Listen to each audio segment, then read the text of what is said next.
Welcome to West Country Wanderings and welcome to the Cotswold Way Part 8. Back here in Winchcombe, at the other end of Winchcombe, and today we're heading to Hales Abbey. It's a lot cooler today compared to yesterday. I've had to put off doing the walking for a few days. We've had temperatures right up to 32 degrees. It's going to peak around about 26 today, so a bit more cooler to do some more long distance walking, so why not join me on this fantastic trail here in the wonderful Cotswolds. Starting our walk today on the gloriously mentioned Buck Pit Lane, and our first stop today will be at Hales Abbey, which is owned by the National Trust but in fact managed by English Heritage, an unusual arrangement, but I think it's something similar to what happens at Stonehenge.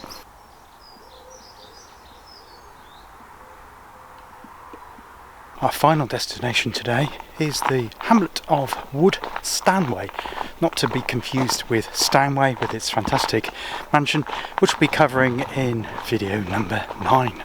Seen there that it says Pilgrim's Cottage.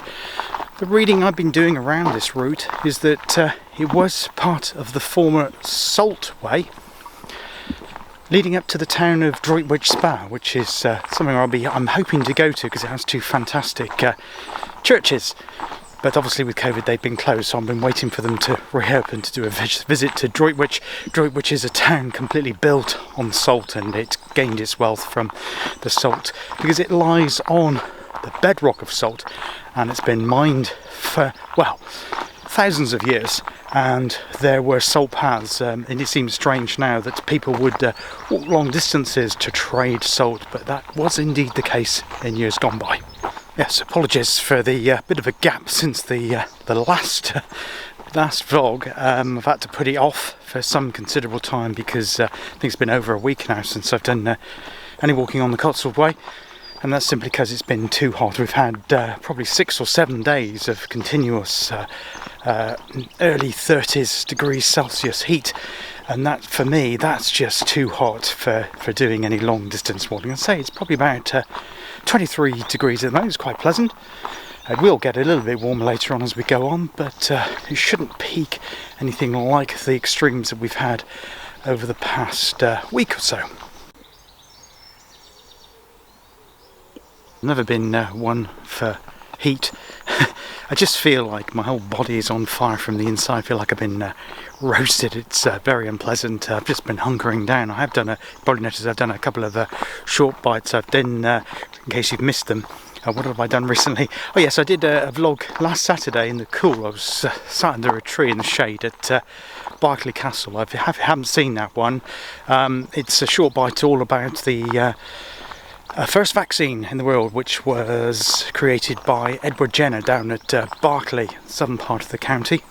And I've also done one on Stanley Mill, which is a photo vlog, a black and white photo vlog, looking at the incredible architecture at Stanley Mill, just outside of Stroud.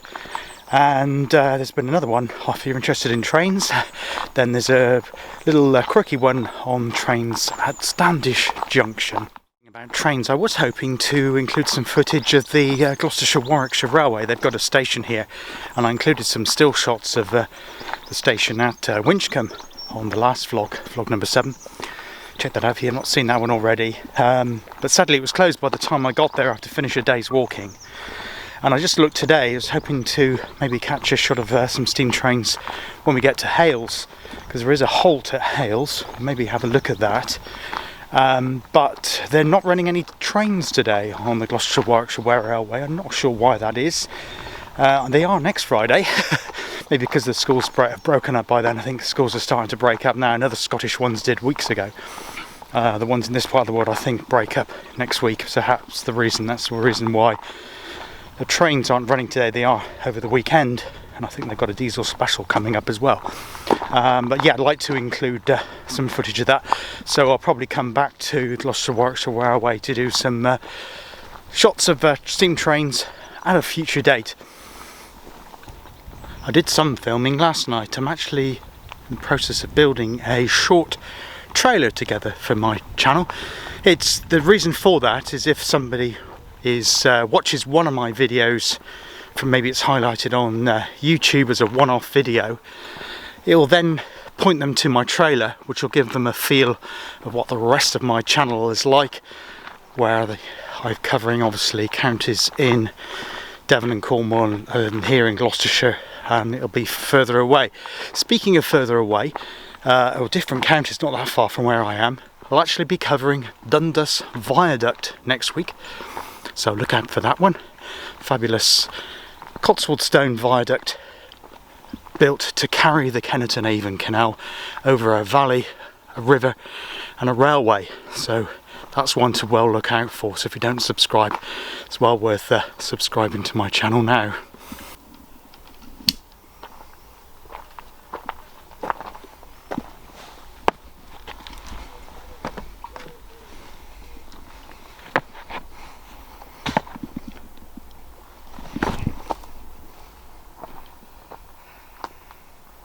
To people that may not be that familiar with YouTube, and like the public paths here, and my fellow YouTuber Roy Edwards is always saying the public paths are free, so enjoy them, and indeed they are. There's no charge for walking along the Cotswold Way, and thanks again for your continued support, Roy, and all the best for your channel too.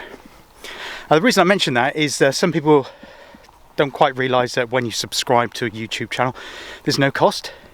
It's completely free. So if there are any channels that you like on YouTube, you just hit the subscribe button and you can subscribe to as many channels as you like. And what that'll do is that YouTube will alert you when that person who runs that channel uploads a new video, and it'll tell you when that comes through, and it helps us creators, content creators, to produce more content, because it gives us support. It tells us if we're going in the right direction or not. Hopefully I am here on the Cotswold Way. Looking at the map, I've got the OS map. What I do, I buy the paper version. I think I mentioned this before, but I buy the paper version of the OS map, and then you can download a digital copy to your phone. And the advantage of that is that, well, A, it's smaller, and also if it rains it doesn't get soggy, but also it can use your location on your phone to tell you exactly where you are on the map, which obviously you wouldn't get from the paper version of the code. Of course you can use the old compass, but it takes a little bit more working out. You get an exact spot, assuming the GPS is working, with the OS online version, but it saves it to your phone, so you don't need to worry about losing signal. You'll still have it even if you don't have a mobile phone signal. Just starting to climb here now, so views are starting to open up. We're probably now about 3/4 of a mile outside the town of Winchcombe, and this is really strange. The last vlog I did, number 7, I think I commented on how busy it was compared to vlog number 6, and here we are on vlog number 8, and lo and behold, I haven't seen a soul since I've left Winchcombe. This again seems to be one of the less popular parts of the way. I'm not sure why some parts are more popular than others. It doesn't seem to make any sense to me, because it's all good as far as I can see it. There hasn't been a section where I thought, well, that's not really great. They've all had their pluses, so it doesn't really make sense. We've gotten some great views coming up. In fact, I'm actually looking towards the railway station. I'll just pan around so you can have a look at that.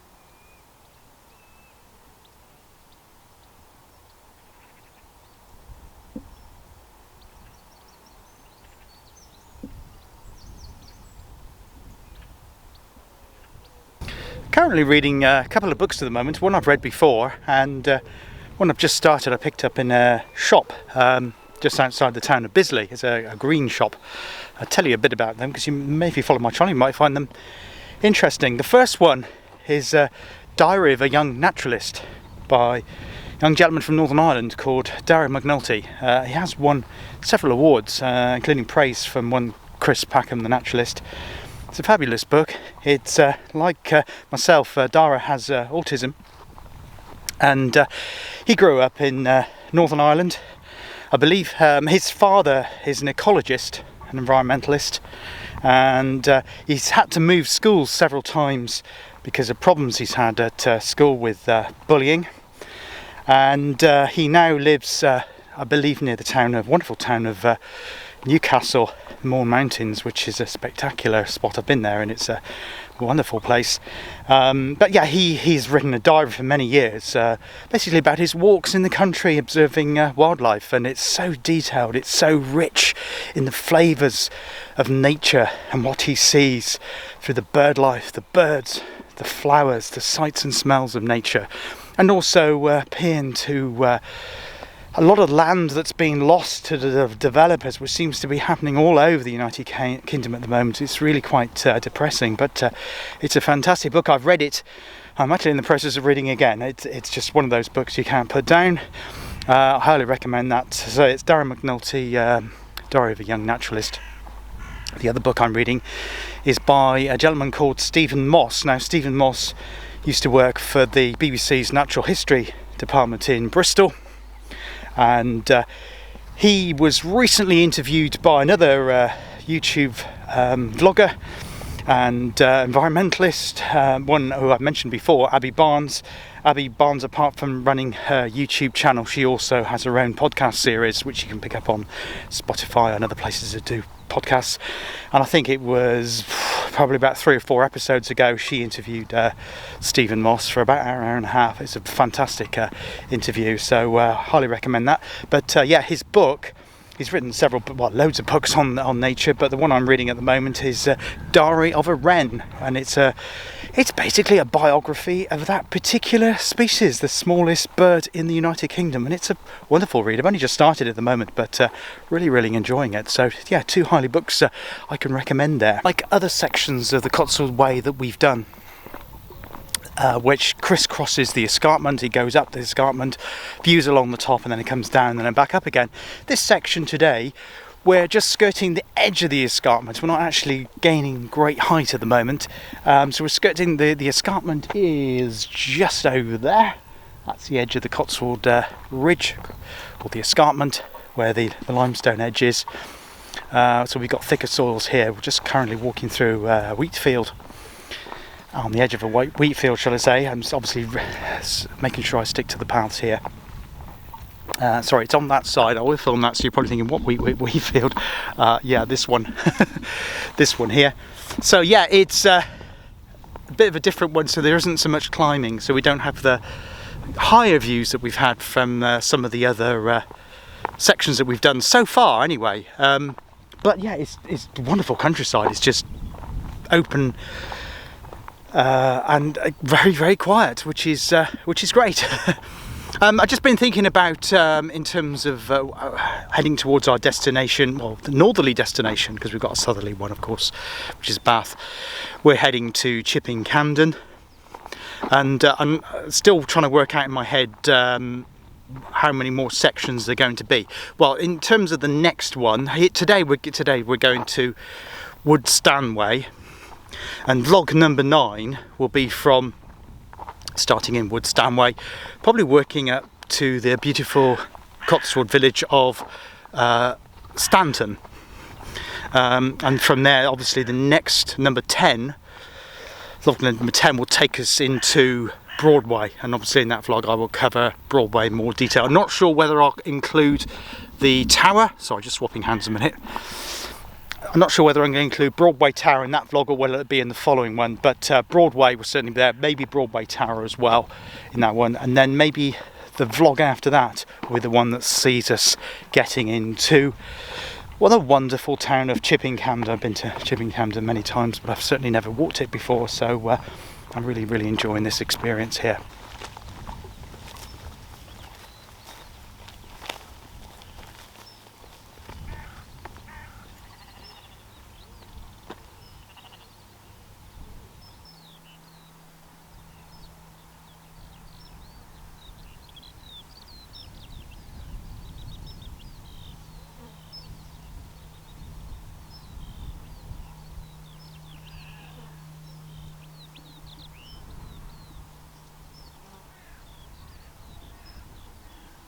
Very arid conditions in this field here. It's looking somewhat burnt, as you'll see behind me as I progress along the field. The ground is rock hard with great big gaps in it. It's looking very drought-like, and I can't remember the last time we actually had rain. It's so long ago now. Yeah, it's looking more like an Australian landscape here.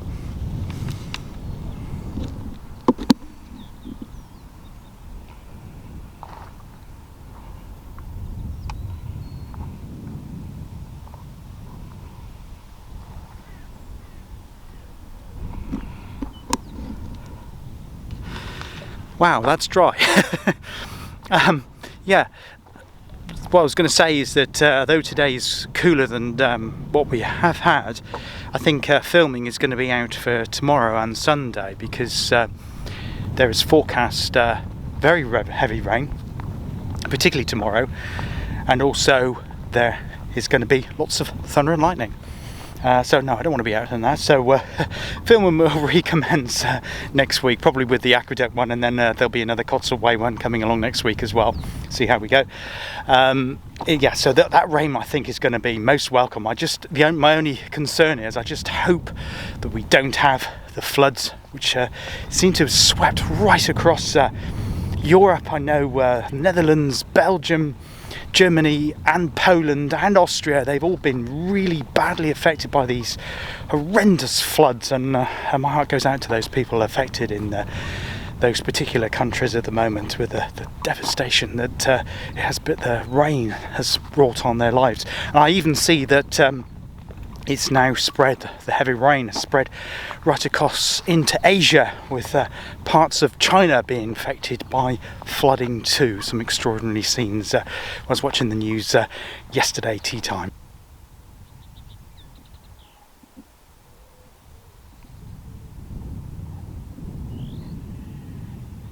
How are you all? Hope you're all keeping well.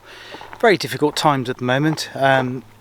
So much going on still with the pandemic. We're far from over with the pandemic yet, and it's been a constant disruption and a battle to lots of people's lives. Obviously, heart goes out to people that have been affected personally by death and tragedy with COVID-19, and also the horrendous after effects of getting COVID and then suffering with long COVID, which we're hearing more and more about, and particularly with young children as well. I actually read that there was a baby, 6-year-old baby, and not 6-month-year-old baby, should I say, who has now been diagnosed with COVID and was rushed to hospital yesterday. So I hope that baby makes a full recovery. But it is very, very worrying with the new variants that are coming out. But enough of COVID. I just hope you're all well.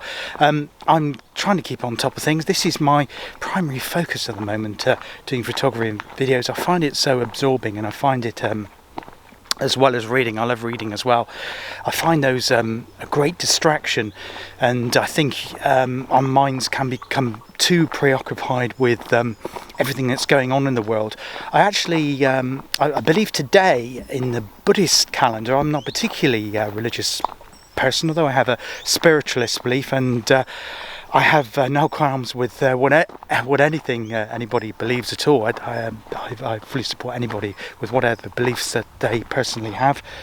But today in the Buddhist calendar, and I've forgotten the exact name of it, what today is, but it has a significance in terms of how we learn to live with an imperfect world. And blimey, we are certainly in a very imperfect world. It seems to get more imperfect, and obviously there has been turbulent times in the past. It just seems like the one we're living through is very imperfect, but I'm sure people in the past, hundreds of years ago, probably said the same thing.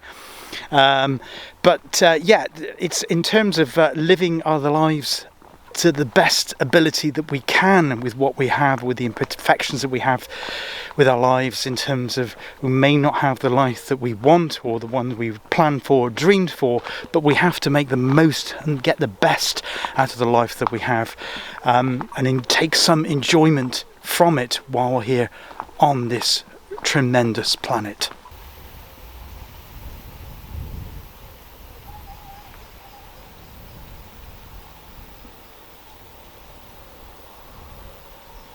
Most welcome breeze here at the moment.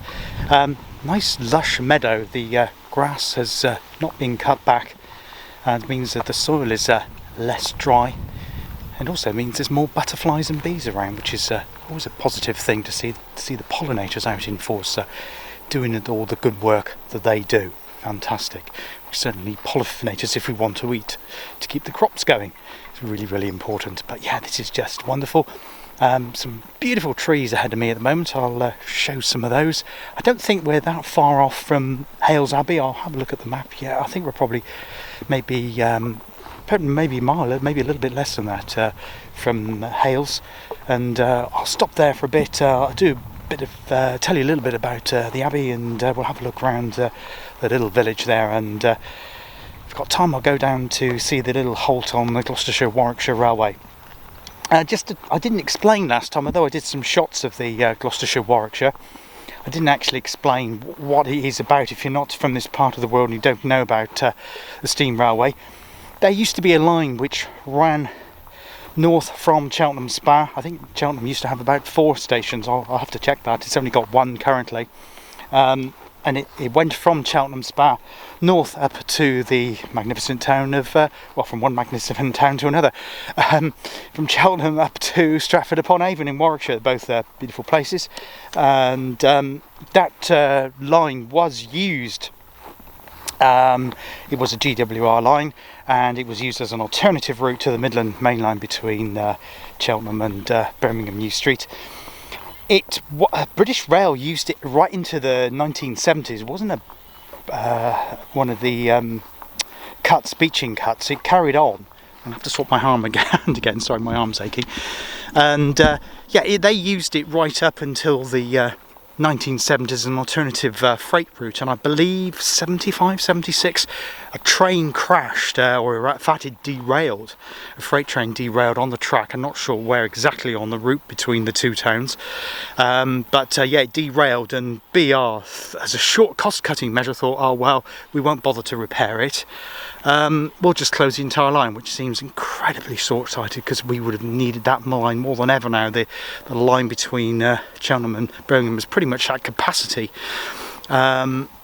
Yes, it would be a good diversionary route, and obviously from a tourism perspective it would be magnificent to connect those 2 tourists' towns right here in the Cotswolds up again. And obviously they've got plans. The Gloucestershire Warwickshire, I think they opened in the 1980s, early 1980s, starting at Toddington, and they've worked away south. So they have rebuilt a fantastic station at Cheltenham Racecourse, and a couple of years ago they moved all the way up to Broadway. Fantastic effort, and done a wonderful Cotswold station at Broadway. So that's where the line stops from, so you can catch steam trains from Cheltenham to Broadway. Their next point that they wish to open to would be Honeybourne in Worcestershire, which is on the Cotswold line between Oxford and Worcester, and then that would connect it obviously with Network Rail trains again. Obviously their long-term goal would be to go through to Stratford, but that would prove a little bit more difficult. But if they could get to Honeybourne, I think that would be fantastic. But it's a very well run operation there.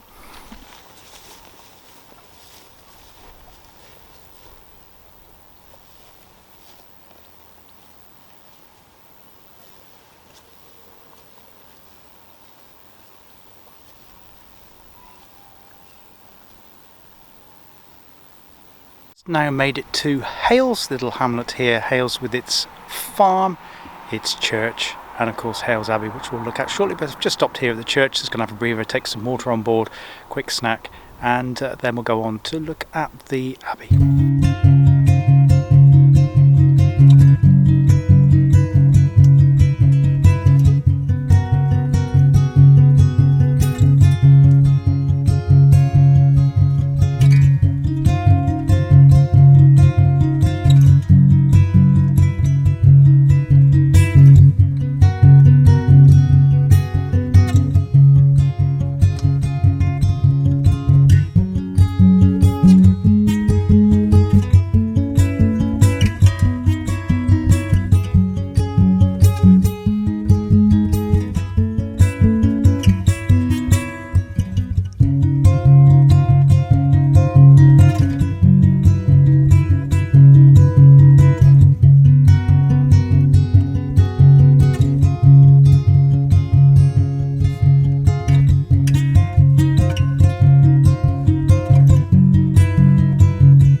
Hales Abbey was built in the 13th century by Richard, Earl of Cornwall, who was also the brother of Henry III.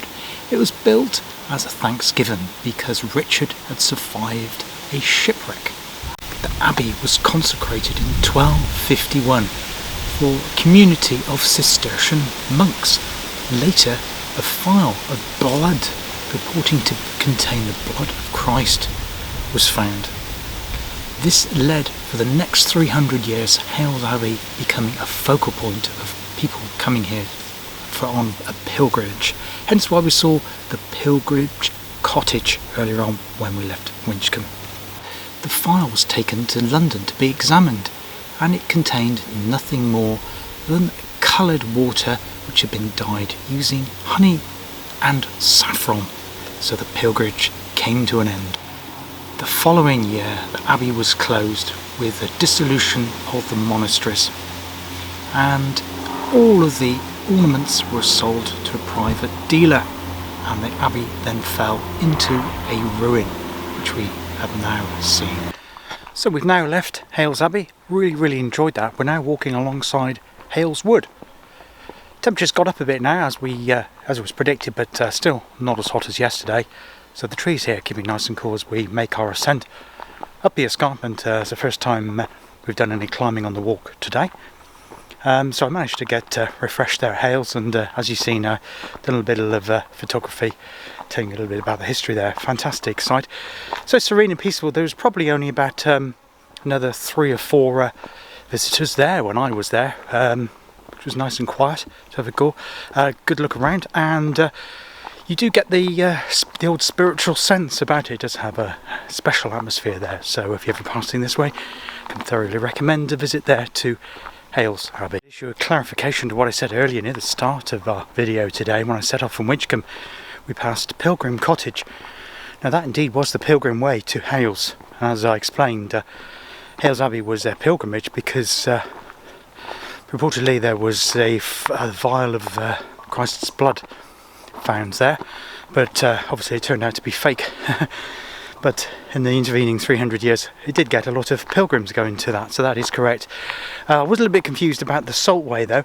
The Salt Way was actually through the side of Hales, not at the start of Winchcombe, and it is actually called the Salt Way, and it ran from Droitwich Spa right down to the Thames Valley, presumably that linked across, so they were exporting the salt from Droitwich and taking it down to the River Thames to then take it onwards towards the capital. Just leaving Hales Wood now, been a delightful piece of shade, kept me cool coming up that incline and out the escarpment.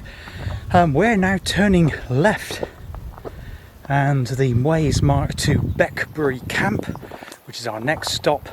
It's, well, we'll explain more about what Beckford Camp is when we get there. The bridleway continues on there, so if you're doing this, don't continue on down that way because it's the wrong direction. You need to head on down this way and come across this field, which is then we should get some nice good views going across the top. So why not join me and continue our journey here on the Cotswold Way.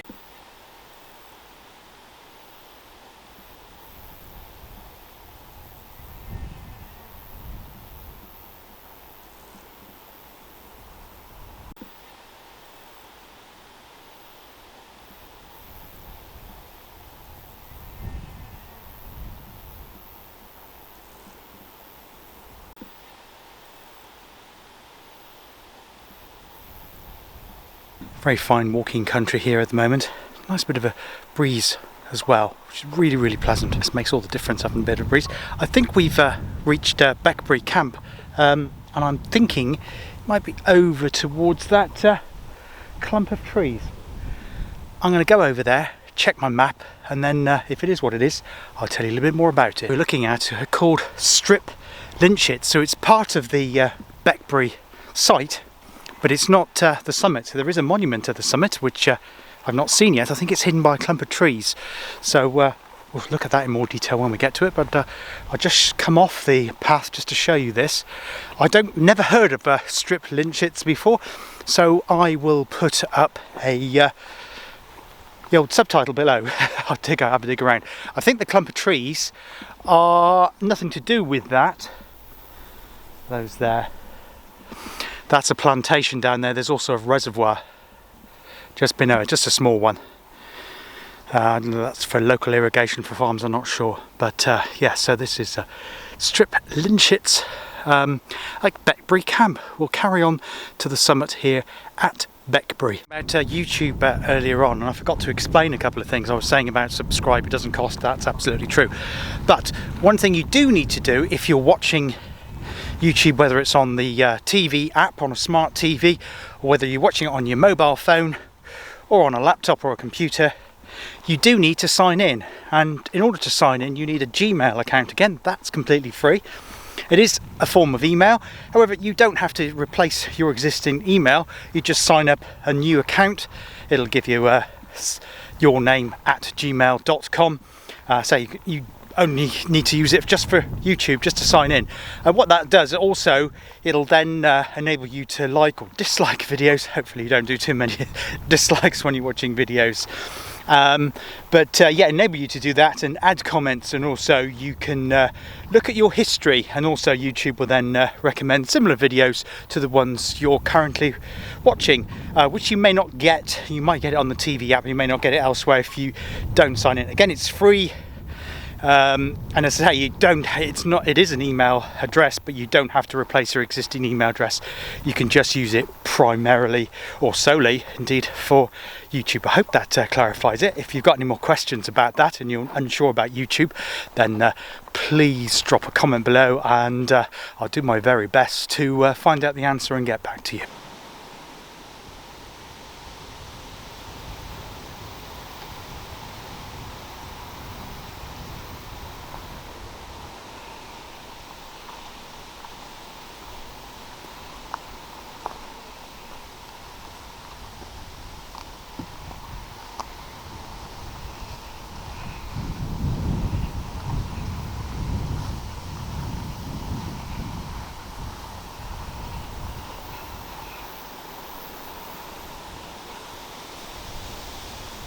So this is the Beckford monument on the top of Beckford Camp, just behind me. Very soft limestone, lots of people's initials have been carved into the rock here.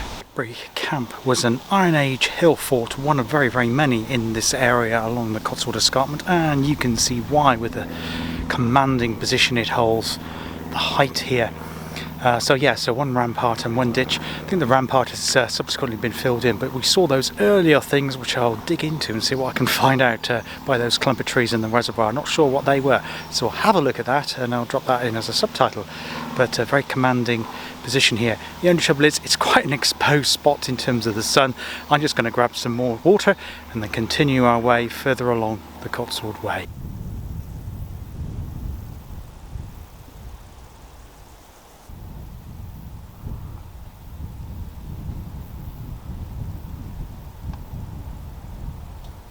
Good to see new trees being planted here. Quite an exposed site for trees. It is a cut grass field. I'm not sure what the crop was previously, but on the edge of the field we now have 2 rows of trees. Not quite sure what they are. They look like oaks, so why don't we play our game, name that tree. So there is the leaf. I'll do a closer and better photo of that. And this is the young tree here. Probably not great for the lighting. I'll move around that side so you can see. And it goes up there. I don't know what that tree is either, so I'll have my lunch, I will do some research and tell you later on in today's vlog.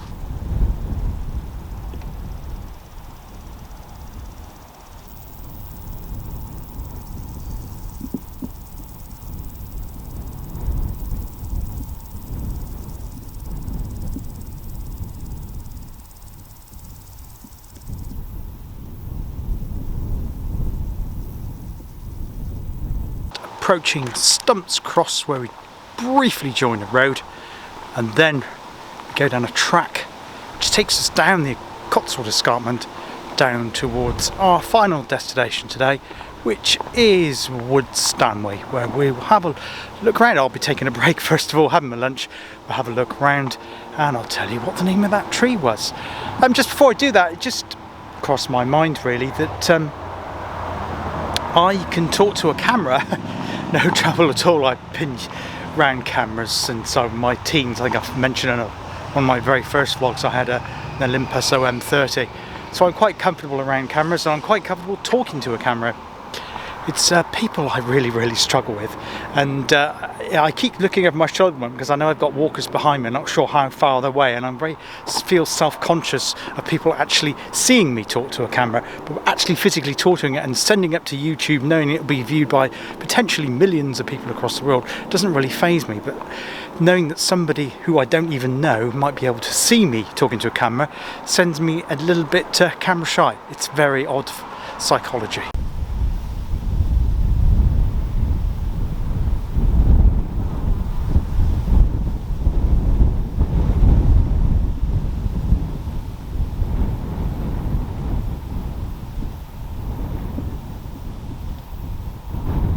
Incredible view stretching out before me now. I'll just do a pan round. I think the road below us as well that we crossed over at Stump, or just ran adjacent to Stump's Cross, is the main road that runs from Tewkesbury to Stow-on-the-Wold. Stow-on-the-Wold, if you're not familiar with the area, is an important market town here in the Cotswolds. It's not a hugely big place, but it's very busy, and it's where all the roads cross over. It's on just off the Foss Way. I think it's the 429, which goes up towards Stratford upon Avon and then beyond into the East Midlands. Yeah, so stunning views here. Let's have a look at this.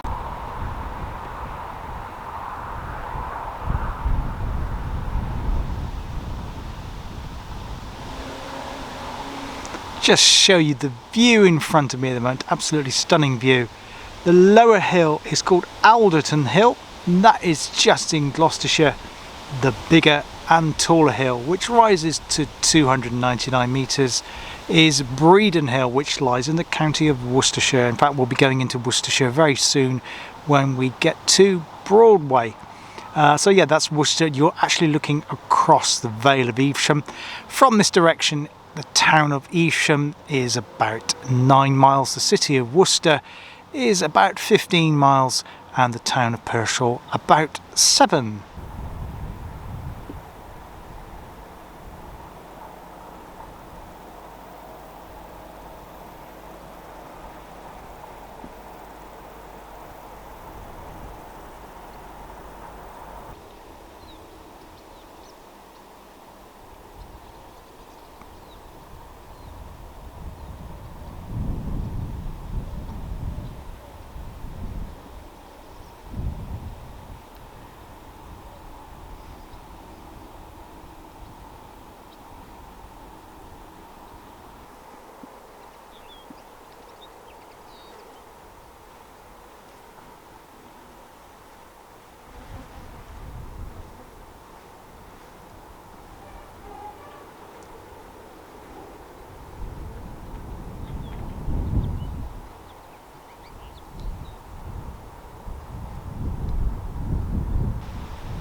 Hope you enjoyed the vlog today on Cotswold Way, part 8 in our series. We're now just on the outskirts of Stanway.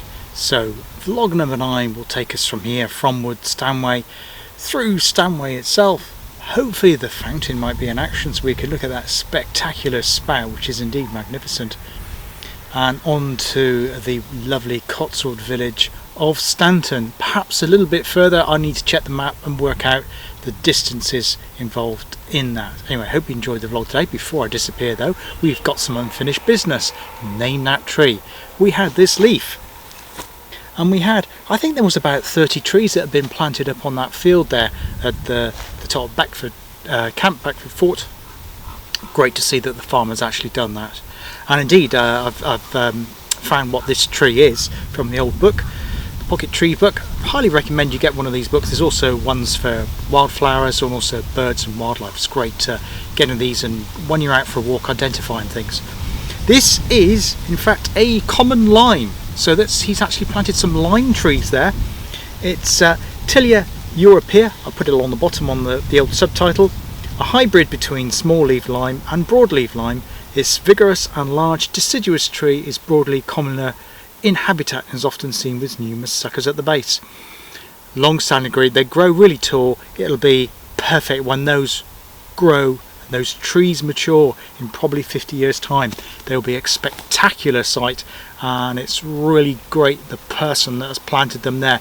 As you notice, they've got metal protectors around them to stop deer and other animals attacking the bark. So hopefully, fingers crossed, they will withstand many winters to go into full maturity and to improve our habitat for future generations. Anyway, that's all from West Country Wanderings for now. Until next time, please consider a subscribe and hit the bell, like explained, and then YouTube will let you know when the next video will upload. And the next one will be at Dundas Viaduct, not Dundas Viaduct, it'll actually be Dundas Aqueduct, near the town of Bradford-on-Avon, which will be my first video which I'll have done from the county of Wiltshire. It won't be my last from Wiltshire, but it'll be the first one, so there'll be more from that area. But Cotswold Way 9 will be here again very soon to continue the journey north to Chipping Campden. Anyway, I hope you enjoyed it. All the best, take care, bye bye for now. Cheers.